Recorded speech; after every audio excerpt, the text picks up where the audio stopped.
You're watching The Hard Facts, coming live from the CNN News 18 Federal Bank Primetime Studios.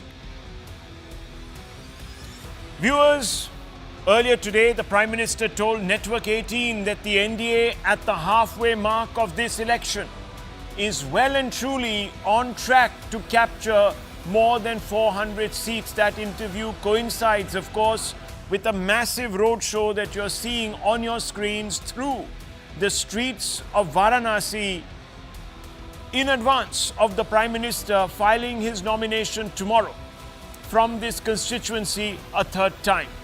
The Prime Minister, of course, viewers, will be in Kashi over the next 24 hours. He has a very, very busy itinerary, and tomorrow the chief ministers of 12 BJP-ruled states and several more dignitaries will be at hand to witness the Prime Minister's nomination. Remember, viewers, if the Prime Minister secures the targets that he has set for himself, he will become only the second Indian Prime Minister to serve 3 times consecutively in office, and that in itself will be a laudable landmark. But before we move ahead, viewers, here is what the Prime Minister told Amish Devgan on this particular target that he has set for himself, which many people believe is unattainable.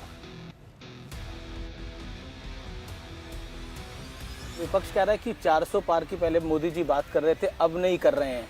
मैं कल भी बोला हूँ जी, अब वो ठीक है कि उनकी चिंता ये है आगे कांग्रेस का एजेंडा क्या है, 400 पार कर पाएंगे कि नहीं कर पाएंगे। उनका एजेंडा नहीं है कि वो कितनी सीटें जीतेंगे और कैसे जीतेंगे। दूसरा, मैंने करीब हिंदुस्तान के एक 3-4 राज्य बाकी है, सभी राज्यों का भ्रमण किया है, और सभी राज्यों के भ्रमण से मैं देख रहा हूं कि ये आंधी है, आंधी, बड़ी आंधी, और 2019 से बड़ी वाली आंधी। 400 पार बहुत आराम से देश की जनता करने वाली है। 400 par, 400 plus, and he says, I haven't backed away from that particular claim that I made. In fact, I've been making it every day. I just made it yesterday. Well, viewers, we are well and truly at the halfway stage of the 2024 Lok Sabha elections. While we won't know the verdict of the people till June 4th, many a political expert, mostly from the anti-Modi tribe, have declared that the NDA is in trouble, that the 2024 Lok Sabha election will be a near repeat of the 2004 Lok Sabha election. In that election, the Vajpayee-led NDA was widely tipped to win comfortably. Most exit polls, barring 2, suggested that Mr. Vajpayee would be back in office. The NDA was riding on the India Shining slogan, and a fractured opposition was not expected to pose a challenge. But in the end, the NDA lost. And the so-called political experts say they're confident because there are 2004-like similarities evolving in 2024. First, they claim, is a lower turnout, just like in 2004. At that time also, viewers, fewer electors voted compared to 1999. I think it was about 1% and 3.3 less. Second, the existence of rather ground level anti-incumbents, despite the BJP having denied tickets to 1/4 of its sitting MPs, they claim, is really hurting the NDA's cause. And the absence of any one leader projected against the Prime Minister, which prevents, they claim, the election assuming the character of a presidential style face-off which suits the BJP. But are these 2004-like factors playing a decisive role as these so-called political experts have predicted? Has the election turned? Now here are some hard facts, viewers, and arguments that revolve or evolve out of these hard facts that counter those predicting gloom for the BJP. The first thing, viewers, low voter turnout is not going to hurt the BJP. In fact, Viewers, studies have shown that in 3 elections, 2004, 9 and 2014, the BJP won in seats where the turnout dropped. This is across all 3. And these were the seats, viewers, urban and rural seats, which saw polling of more than 60%.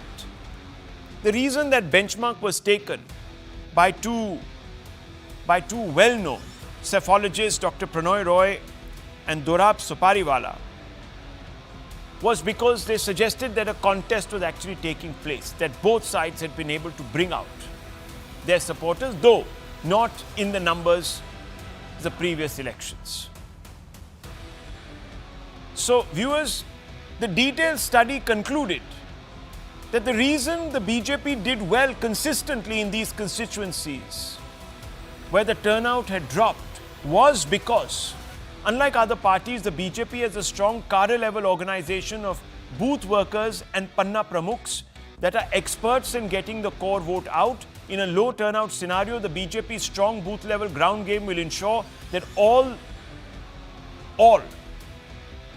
at least their ideologically committed voters will turn up to vote.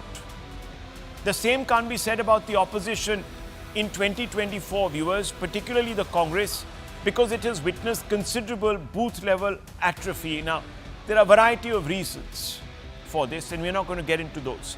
The second reason, viewers, and again borne out by statistical information, the BJP has Uttar Pradesh and Bihar. This is a huge plus point. In 2019, the BJP won 224 seats by receiving 50% or more votes. Most of these seats, these impregnable bastions, were in Uttar Pradesh and Bihar. If the opposition, principally the Congress, is to pull off an upset, it will have to spring surprises in these 2 states. In 2004, I'm taking you back, non-NDA parties were in a dominant position in Uttar Pradesh and Bihar. In Uttar Pradesh, viewers, just the BSP and the SP had 54 seats. The UPA had 9. The NDA had only 11. Viewers, in 2004, the NDA as a whole could only win 22 seats out of the 120 Lok Sabha seats spread across Bihar and Uttar Pradesh. Now, in this election, even if 10% of the votes shift away from the NDA in this election, only a very brave analyst will predict the NDA's utter collapse in these states, which are considered the gateway to the throne in Delhi. Then, viewers, the BJP has shot off its Ramban. And again, you can see, viewers, even in Uttar Pradesh, in Kashi, his own constituency, the Prime Minister is wearing saffron clothes and he is with Yogi Adityanath, who is considered the Hriday Hindu Samrat.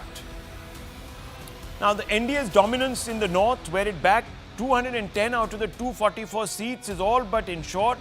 While the BJP is experiencing anti-incumbency pressures, there's no doubt about it, it has offset them by mobilizing its base through its messaging on Ram and the Mandir. Now, what is very important, viewers, is that the Hindi heartland, the BJP depends on a wider caste coalition. And through a calibrated exercise, very beautifully choreographed, on January 22nd, it has been able to reach a panoply of these castes. The BJP has been able to draw the non-Jatav Dalits and non-Yadav OBCs away from other caste-based competitors in the north by ensuring that they have the first claim on the state's resources. These Labharthis hold the key to the BJP's success. By all indications, they will stay with the party, especially on the back of Prime Minister's polarizing pitch, casting the Congress as a party of New Age Robin Hoods, working to divert benefits of marginalized OBCs to Muslims. And the Prime Minister's deployment of the Muslim quota card, the BJP is sure, will blunt the opposition's card survey card also, viewers. Then, viewers, is the Modi versus Khichdi no option. The opposition is convinced that it has succeeded in avoiding turning the election into a presidential-style contest by not projecting a leader against Modi, but adopting such a strategy also hands BJP a vital advantage. It allows it to market stable leadership under a decisive Modi as its unique selling point. And Indian voters are more aware of the impact of global turmoil in an interconnected world upon their daily lives. With wars, testy neighbors, and a pandemic having driven home the point, voters are looking for stability at the national level, especially the narrative-setting aspiration middle class. And the prospect of a fractious coalition with competing interests and vision for governance acquiring power may not appeal. This antipathy towards coalitions is borne out even at the assembly level, where a whopping 78% of the mandates have been decisive of the last decade, viewers. Of the remaining 22% of the verdicts, 80% of those 22% have been in favor of a tested pre-poll alliance. And I'm talking about states, viewers, like Tamil Nadu, Maharashtra, where there were tested pre-poll alliances. The southern switch is another big factor. The BJP-led NDA has set itself an ambitious target in the south. It hopes to capture 40 to 50 seats. The more optimistic Saffranistas are dreaming about even more than 50, but the BJP may end up short. But the point is that because it only has 29 out of 129 seats in the south, it thinks it has huge prospects for growth. In Karnataka, it maxed out in 2019 and may yet concede a few seats. But this will only happen if the Congress can dramatically swing votes. To put the challenge into perspective, BJP's average victory margin across seats in Karnataka was 1.75 lakh votes.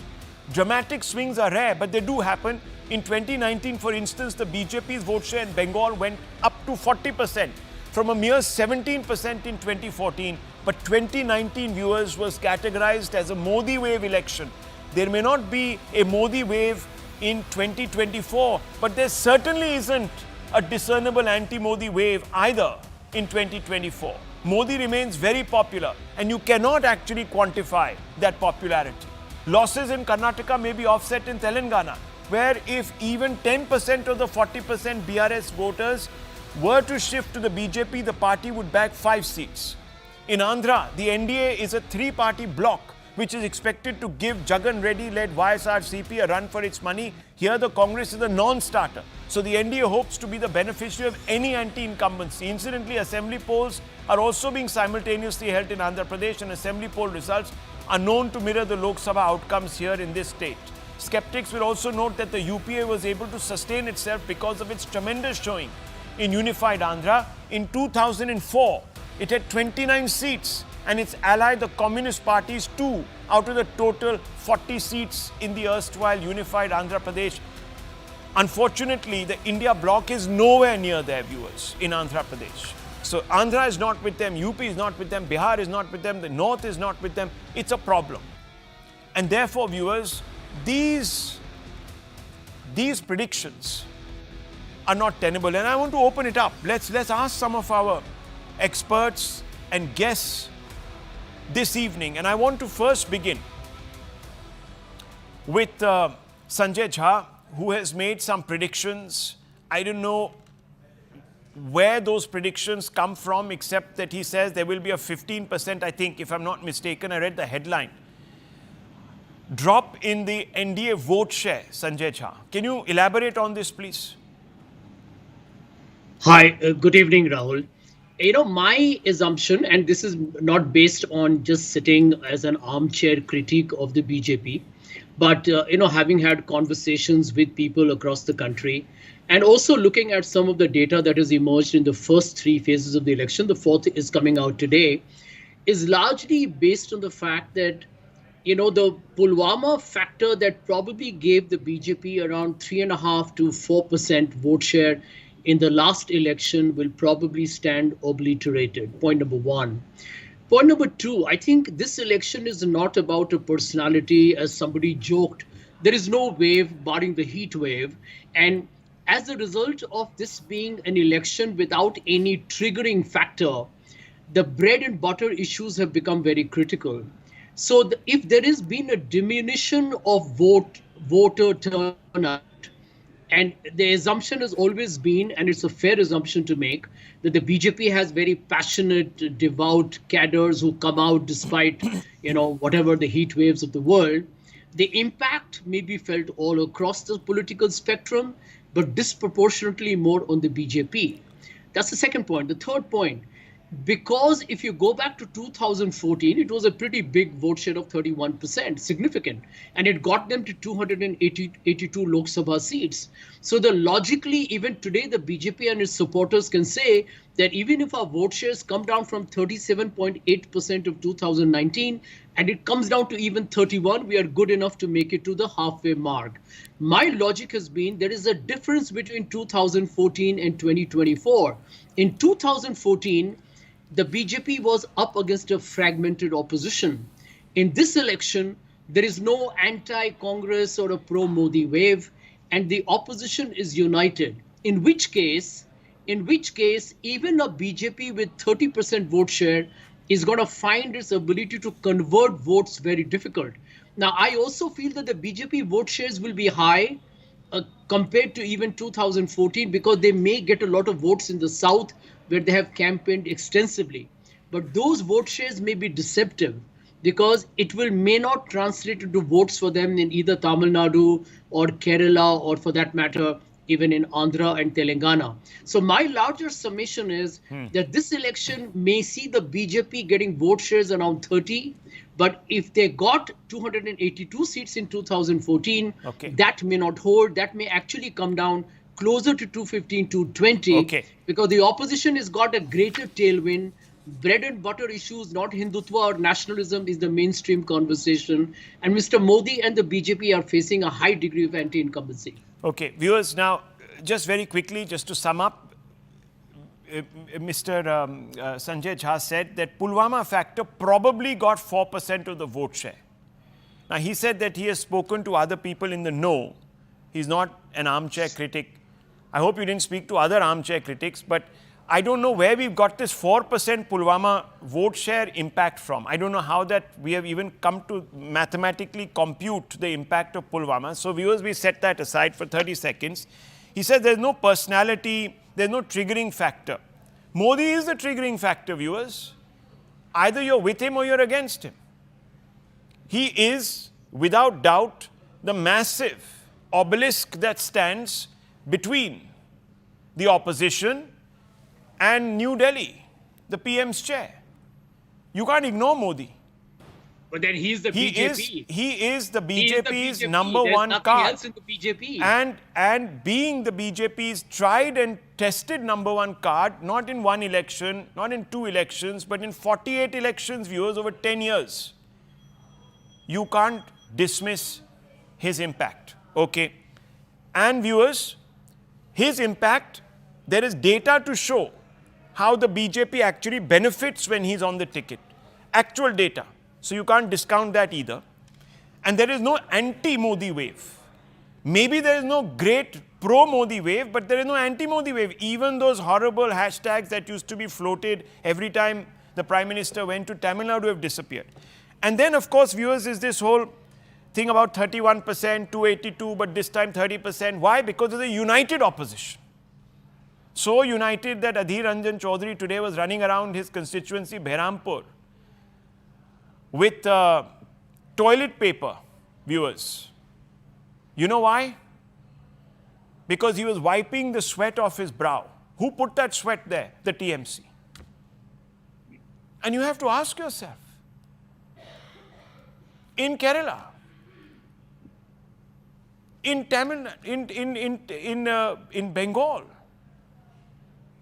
in UP, in Maharashtra, where is the unity? I don't know, I don't see it, but maybe I'm not speaking to the right armchair critics. Anyhow, let me open this up. Dr. Ranganathan, what do you make of this? I've just come to you. You're not a poll cruncher, you're not a mathematician, but you're somebody who also sits in a drawing room. Though you've got it right on a couple of occasions, and big ones too. So maybe you're doing something right. As Bertrand Russell said, I will not die for my beliefs. I might be wrong. So I belong to that category, Rahul. No, but, there are basically four big accusations against Narendra Modi. And I'll give Sanjay one point, which is that these are the most important issues, the four that I'm going to just now list out. And no matter how many toilets Modi makes, no matter how many water tap connections, no matter how many highways are made, no matter how many health cards are distributed, if Modi goes wrong on at least 3 out of these 4 issues, then I'm afraid nothing can save Modi. So is that the case? Is Modi going to lose out on these issues? Let me address them one by one because I think this is the crux of the issue. On the biggest accusation against Modi, that inflation has skyrocketed. Well, it is the lowest since years, 5%. In 2014, just before the election, it was 10% or 11%. On the biggest accusation against Modi, that unemployment is at its highest. Well, it is at its lowest at 3.1%. And latest data shows that 10 million jobs were created every year from 2014, more than what the UPA managed in its entire second term. On the biggest accusation that Modi has, inequality is at its highest. Well, the share of the bottom 50% in nation's wealth had fallen most sharply during the UPA, and it has begun to in fact climb in the last 10 years. And correlating with that, the Gini coefficient has fallen in the last 10 years from 0.47 to 0.40.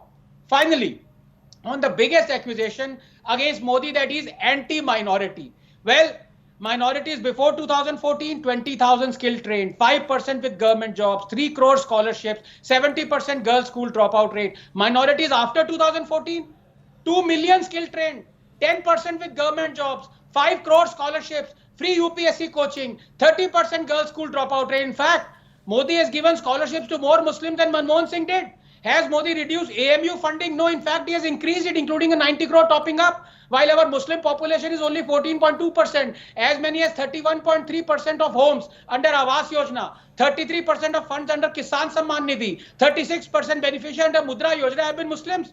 Pradhan Mantri Shadi Shagun scheme exclusively for Muslims girls who complete their graduation before marriage. They will get 51,000 rupees. Housing, skilling, scholarships, government jobs. No other prime minister has comparatively done more for Muslims than Modi. And if you want to look at the average condition of Muslim in Bengal, it is worse than the average condition of Muslims around India. But the average condition of Muslim in Gujarat is better than the average condition of Hindu. This is the situation. Now, finally, strange that Pakistan, Bangladesh and Afghanistan do not have a CAA equivalent. Don't they care for persecuted Muslims in India like India cares for persecuted Muslims in these countries? Don't they care for washed out journalists, unemployed radio jockeys and taqiyya strategists? So much for Ummat Islam. So these are the 4 issues, and on all 4, Modi has the trump card with him. Okay, Dr. Aman, 2004 repeat hone wala hai. People are saying this ad nauseum. Can you divest these skeptics of their delusions, or do you believe that these delusions will become the reality on June 4th? Rahul, I don't look at this from a perspective of who I want to win or who, what feedback I get from people who I know are of a particular political bent of mind. I'm looking at it completely dispassionately. And look, at the end of the day, the NDA remains in pole position. The point is whether they are going to get a majority or not. Now, that is really what we are debating here. And as this campaign has gone on, the 400, which anyway was never going to happen, then it became, will 350 happen? Then will 320 happen? And now 300 happen. Now we are at a stage where we are asking, will they get a majority or not? Now, it is still possible that they could end up close to a majority. It is still possible. I don't see that as an impossibility. But the talk of them this election is a foregone conclusion, 400 par, and BJP alone will be 350, 370. All of that is not going to happen. And as each phase goes on, the possibility of them getting a majority is starting to shrink. And that is noticeable from the fact that the Prime Minister's speeches have become increasingly polarizing. And, except in the 2 interviews, this 400 par is not routinely, has not figured in any of his campaign speeches in the last week or 10 days. It's been largely a polarizing rhetoric. But the point I'm trying to make is this is a waveless election. I think if anyone says that there is a huge wave in this country, apart from, as Sanjay said, the heat wave, there is no wave in this country. And where bread and butter issues, if all these wonderful schemes that Dr. Raghunathan spoke about had reached the people, then this would have been 400 par. So obviously there is a gap, and that is why there is discontent. That is why people are talking of bread and butter issues. Right. If the jobs had been delivered on the ground, the 2 crore promised jobs had happened, then I'm sure this discontent would not have been so significant. Okay. So we are going to see But we don't know struggle how you have come reach to the this majority conclusion now. that there is a discontent. You have not explained that in statistics. I'll just say one thing, viewers. Mr. Sanjay Jha talked about Pulwama. The Pulwama factor adding 5% to the vote share of the BJP. Remember, viewers, that the BJP... 3.5 to 5%. Okay, 3.5 bhi le lo. At a national level, 3.5% vote is huge.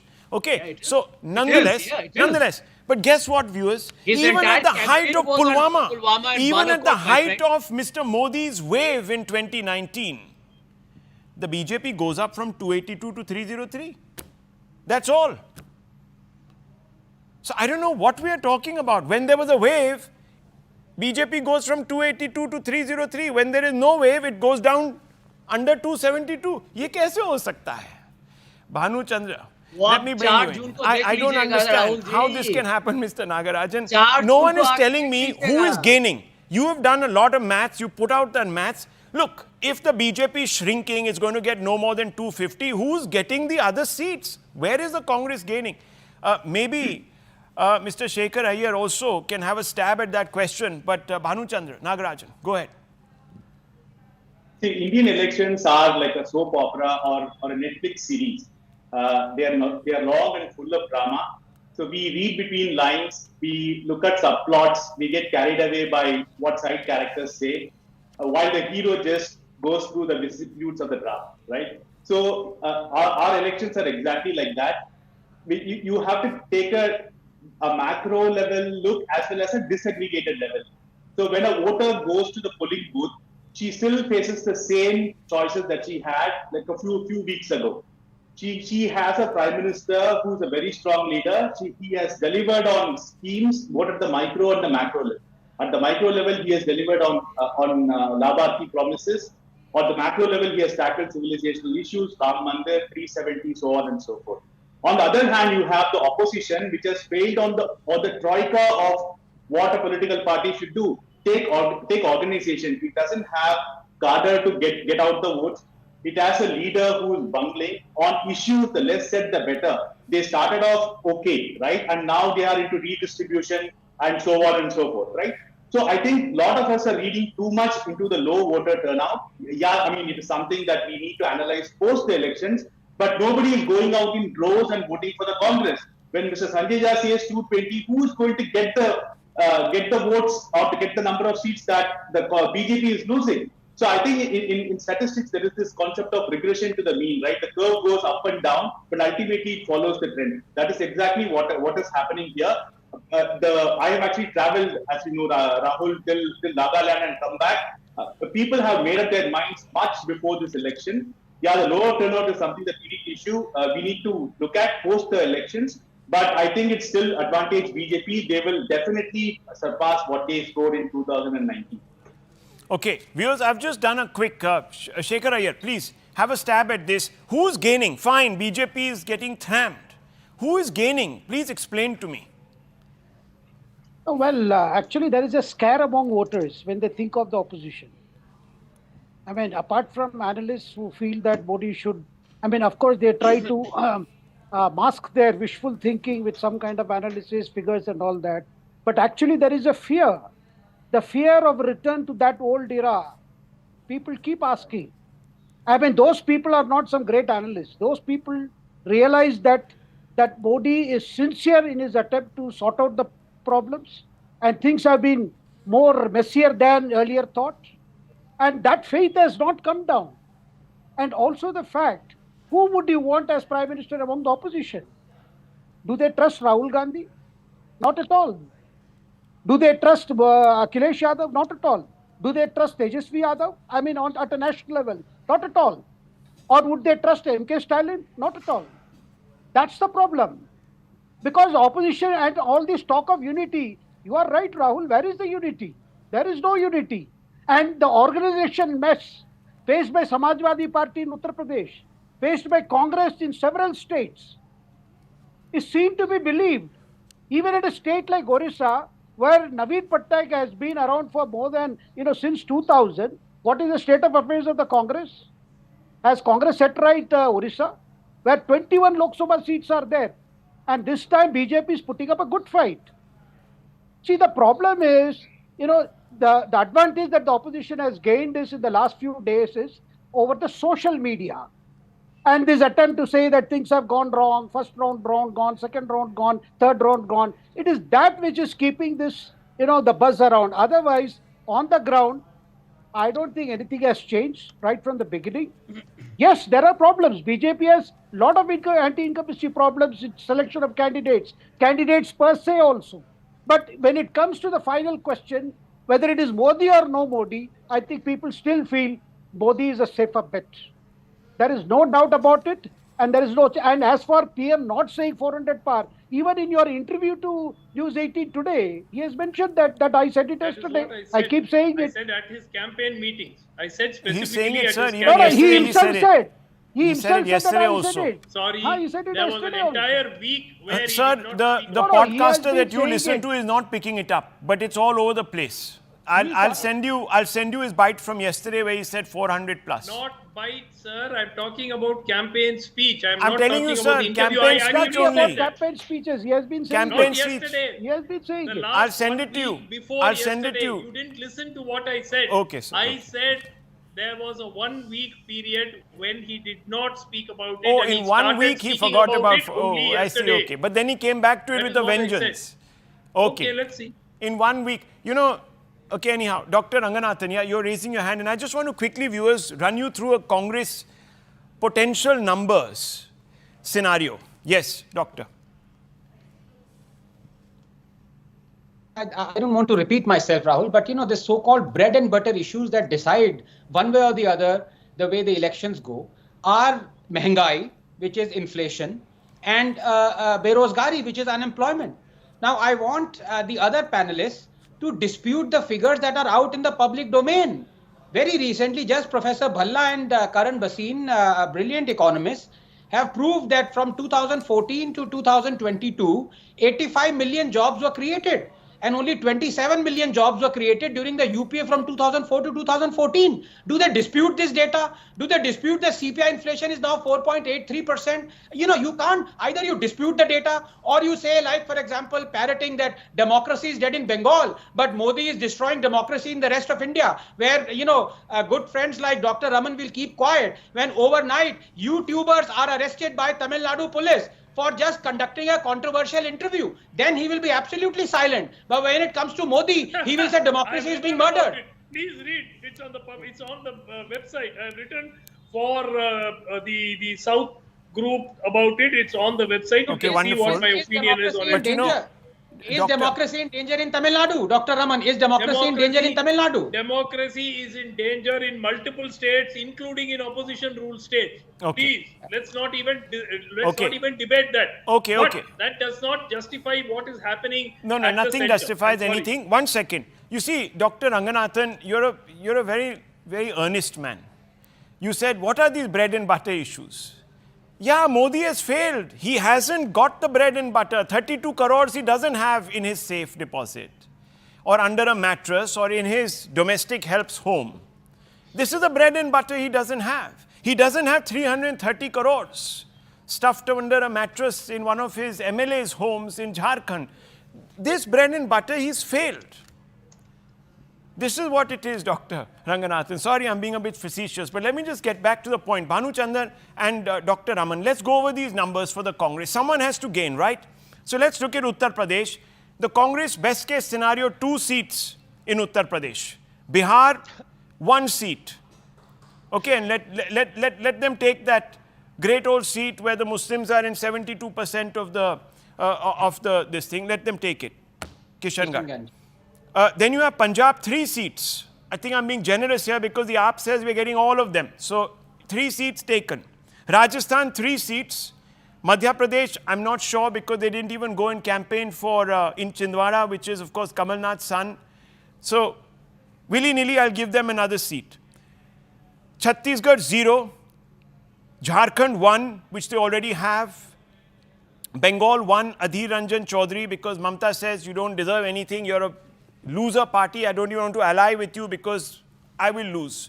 So let's give them that one Adhir Ranjan seat.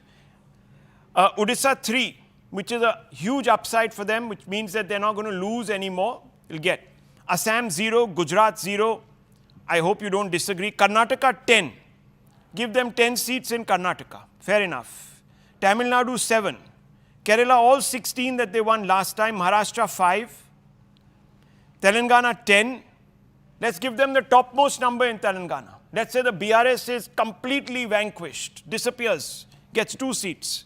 Northeast 3. Himachal Pradesh 1. Let's say that Kangana Ranaut is defeated. Ladakh 1. Even if you add it all up, sir, it comes to 70 seats. It's nowhere near the 130, 135 it needed in 2004. Bhanuchandra Nagarajan, yes, you're raising your hand. This is the best case scenario. I don't think anyone will disagree with me. Yeah, this is like the absolute best case scenario. See, let's actually simplify it. It won the maximum number of seats from Kerala, which is 15, 8 from Punjab and 8 in Tamil Nadu. Just let's look at the 31 seats. In Kerala, it is definitely not going to get 15 because of because of a resurgent BJP and the CPM putting very strong candidates. In Punjab, it's not going to get 8 that it got last time. Your number is 3. So given all of this, it will be very, very hard for the Congress to cross even 50. In their biggest state, which is Uttar Pradesh, they are not in the game at all. You saw the drama that happened during the nomination of Amethi and Rai Bareli, right? Where is Congress going to get its delta? It's impossible for people to even figure out where they are going to get these numbers. So when Sanjay Jha says 220 for the BJP, it absolutely doesn't add up at all. The arithmetic is so alright. The Congress is not even in a position to get like even additional seats from what it got in 2019. So like it is a slam dunk for the BJP. We are just like going over minute scale. Like we're reading about what the PM said in a week or he did not say in a week and so on. So I think the robust numbers are going to come out at the elections. It is definitely going to be less than 50 for the Congress. Okay, Dr. Ranganathan, yes. Yeah, no, just to counter my good friend Nagarajan. So what's wrong? Congress ka slogan is "Ab ki baar 40 par."